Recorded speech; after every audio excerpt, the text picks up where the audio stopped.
So let's talk about business cycles, unemployment, and inflation. Just to give you a few basics, we're going to start with the business cycle. So the business cycle is just a pattern of ups and downs in economic activity over time. It's measured by looking at your real GDP. If we were to put it on a graph, real GDP would be on the y-axis. Time would be on your x-axis. So it's just what happens to the real GDP or GDP adjusted for inflation over time. When the economy or when the GDP is increasing, we call that an expansion. Once it hits a high point, we would call that a peak. That's usually only recognized in hindsight once we've gone over the side of that peak and looked back and been like, oh, yeah, that was a peak. When the GDP is falling for 6 months in a row or more, we call it a recession, or sometimes, as shown here, a contraction. And then when the GDP hits a low point, that's called a trough.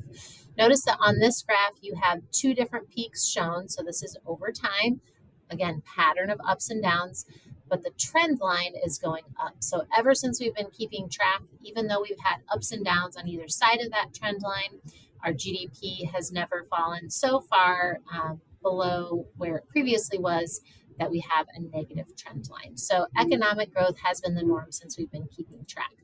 To give you a few historical examples, this is a picture of two women who were known as Rosies during World War II.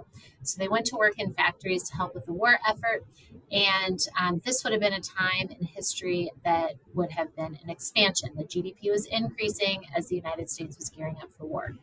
On the other hand, this is a picture of a bread line or a soup kitchen from the Great Depression. So this was a period of time when we were actually in a trough. We hit a low point in our GDP and it stayed that way from 1932 until 1937.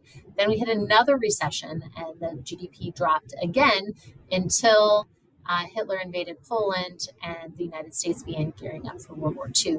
That's what eventually brought us out of that economic trough. A third example would be the recession that we experienced in 2008, 2009. So this was fueled by the real estate market, and many homeowners were given mortgages that they really were not qualified to obtain. They defaulted on those, so they stopped paying. The banks took over those mortgages, and that caused home prices to fall, which then created the spiral effect that caused increased unemployment, and GDP fell from that period from 2008 to 2009. So again, this would represent a recession or contraction. Oops, go back one more. That would represent, the Great Depression would represent a trough, and the World War II and post-war period would represent expansions. So another thing that we can look at when it comes to economic activity is unemployment. So the definition that we're going to use for unemployment is the number of people who are seeking but unable to find work. And there are three main reasons for unemployment. The first would be frictional. This is where you have individuals searching for jobs or waiting for jobs. You will always have frictional unemployment. Maybe you just graduated from school and you're trying to find your first job. Maybe you chose to quit a job that wasn't right for you, and so now you're looking for your first job. Maybe you chose to relocate because you want to get out of a cold weather state and move someplace warmer. All of those would be examples of frictional unemployment. Structural unemployment is a little bit more dangerous. It's where you have changes in the structure of the economy. So if the jobs that people are being educated for no longer exist and they're outmoded, then you experience structural unemployment. It could also be something like man being replaced by machine, like robots taking over for production workers would be an example of structural unemployment. The last one, cyclical, has to do with the business cycle. So when you're in a contraction, cyclical unemployment is higher. When you're in an expansion, cyclical unemployment is lower. So unemployment and the business cycle also go hand in hand. We can calculate the unemployment rate by taking the number of people that are unemployed, dividing it by the labor force, and then multiplying it by 100. So for example, in this graphic that you see here, we've got a country that has a total population of 307.3 million. Not everybody in that population is going to work. You're going to have some people that are under the age of 16 or are institutionalized, meaning they're in prison, or maybe they're permanently hospitalized or in nursing homes or mental institutions. In this particular economy, that would constitute 71.4 million people. Then you have another 81.7 million people who are not in the labor force. They're not institutionalized, but they don't have jobs and they're not looking for them. That could be people who are retired, people that choose to stay home with children, people who are independently wealthy and don't need to work. Those types of situations would put a person into that not in the labor force category. Then you've got the people that are employed in this economy. That would be 139.9 million people. And in addition to those, you have 14.3 million people that are looking for jobs. So the employed plus the unemployed equal the number of people in a labor force. So the example that I've got over here, if you've got 14,265,000 people that are unemployed, and you divide that by the total labor force of 154,142,000 people and multiply it by 100, this particular economy would have an unemployment rate of 9.3%. Then aside from unemployment, there's also something called full employment. We never really have zero unemployment because people often choose to be unemployed for reasons like I mentioned earlier, like relocating or increasing your education. So what we're really looking for is how much unemployment is there beyond what's called the natural rate of unemployment. So like I said, some frictional unemployment will always exist. It's estimated to be between 3 and 4%. So if our national unemployment rate is 6%, what portion of that could be attributed to cyclical or structural reasons? Well, the answer is going to be 6% minus that 3 to 4% natural unemployment rate. So a 6% unemployment rate would mean that you have technically 3 to 4% of unemployment that is due to cyclical reasons like a recession or structural reasons. That's pretty good. Most presidents aim for that 3% unemployment rate because that means everybody that has a job wants one. But if your national unemployment rate was 6%, you're still doing pretty well because you have a very low rate of cyclical and structural unemployment. Here's an image that shows the economic cost of unemployment. So this red line represents your potential GDP. That's kind of akin to the production possibilities curve or production possibilities frontier you looked at in Unit 1. So based on all of the resources that we have, all the land, labor, capital, this red line should be our actual GDP. These are numbers that are from the United States. And they're real numbers. So it goes from 1989 to 2009. You can see that our GDP dipped below our potential GDP from 1991 and then basically met it again about 1994. And then we had another dip from 94 to 95. So we basically, through those early 90s, we were in and out of GDP gap or recession where the GDP was falling. And then we experienced some economic growth. We had positive GDP. This would have been attributed late 90s, early 2000s to the internet bubble, where the internet and widespread access to the internet helped businesses and workers become more productive. We saw a recession in 2001. So that was post 9/11. We saw an economic downturn. We saw a little bump in GDP about 2004, and then we have this massive GDP gap that occurs in 2008, 2009. So that represents the recession. And so the GDP gap shows where we are in relationship to where we should be. If that is a positive gap, it means we've experienced growth. If it's a negative gap, it means we've experienced a recession or contraction. You can see corresponding with those years what happened to the unemployment rate. So when we had that recession in 91 to 93, our unemployment rate went up. When we had an expansion in the late 90s, our unemployment rate went down.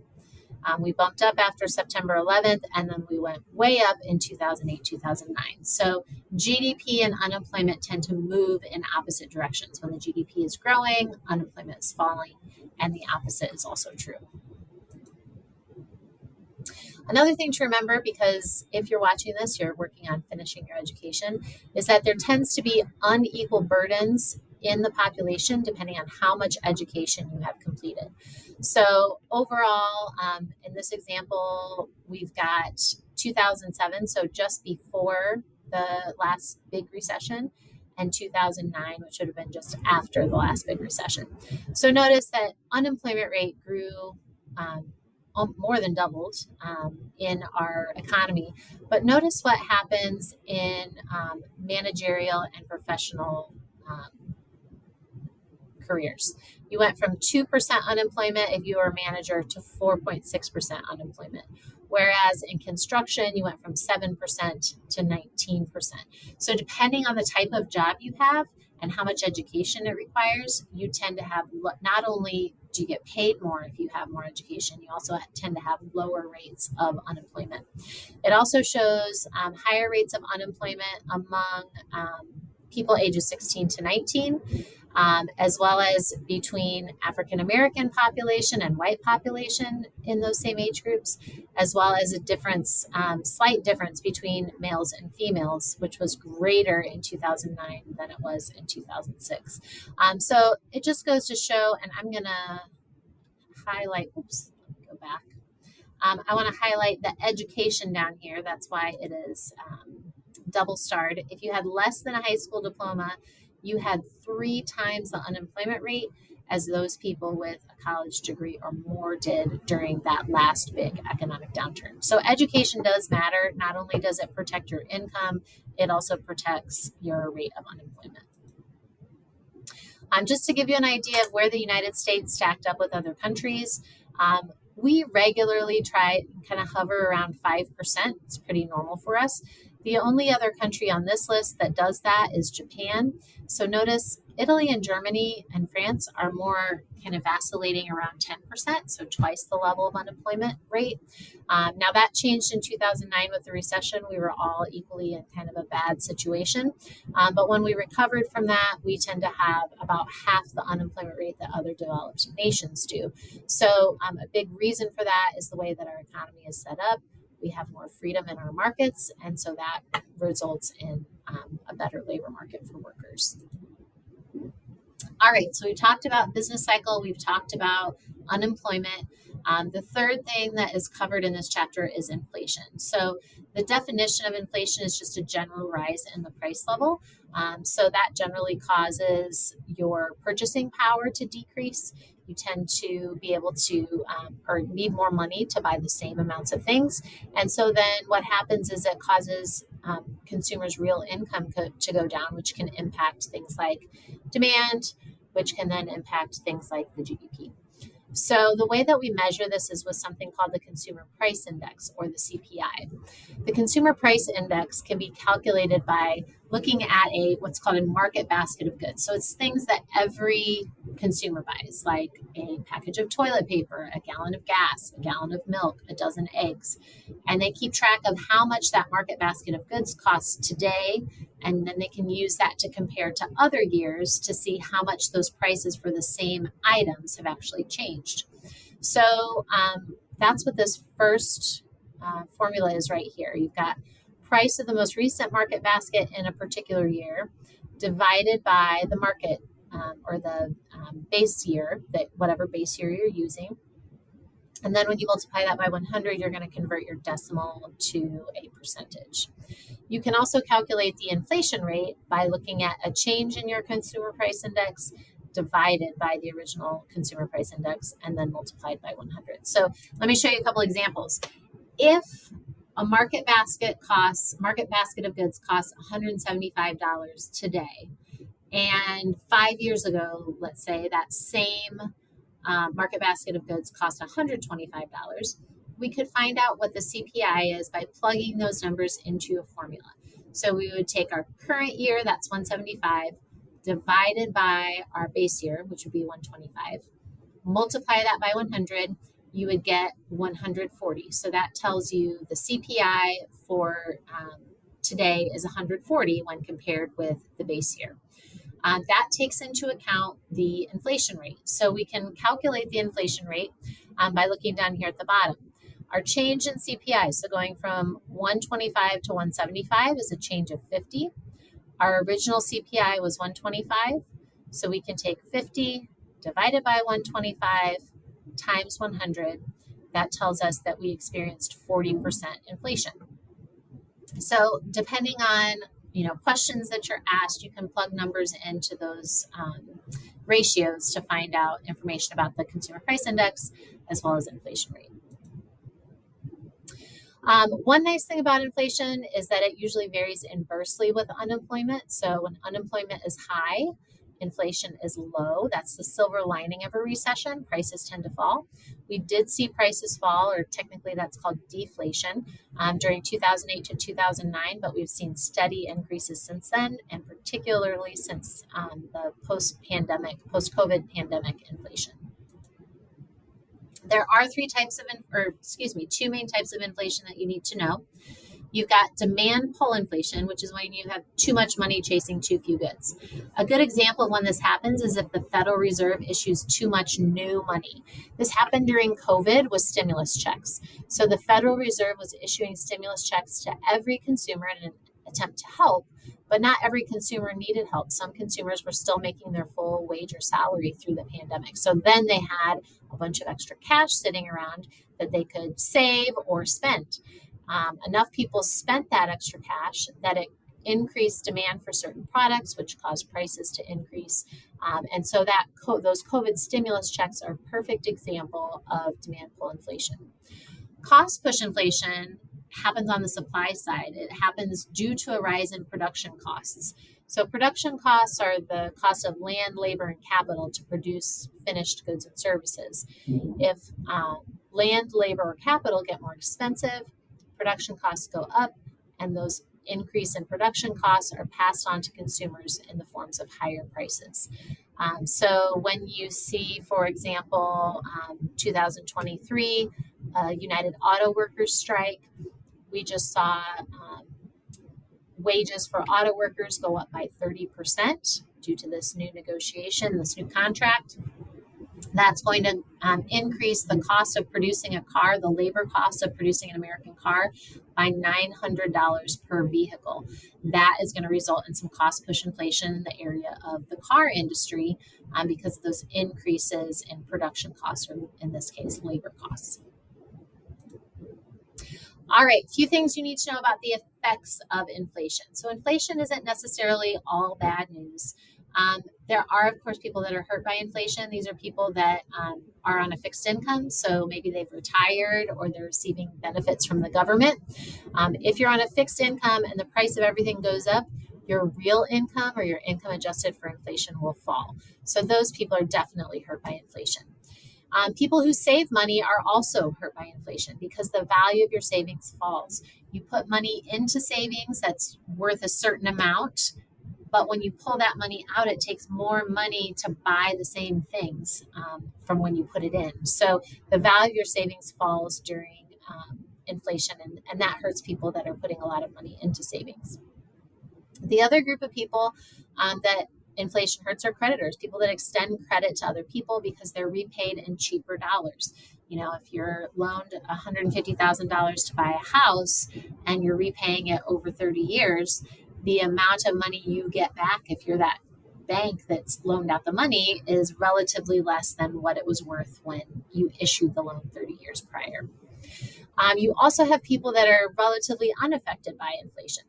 This includes people who have flexible income. So maybe they receive a cost of living adjustment or COLA on their fixed income. Or maybe people who are able to work more or increase their wage, relatively unaffected by inflation. You also have people that are in debt. They're able to repay loans with cheaper dollars. So it costs them relatively less to pay back their loans than it costs for them to actually borrow the money. So on that front, being in debt technically pays because you can repay your loans with cheaper dollars. All right, so those are the basics on business cycle, unemployment, inflation. You can refer to that chapter in your book to get more details. You can also reach out to me with specific questions.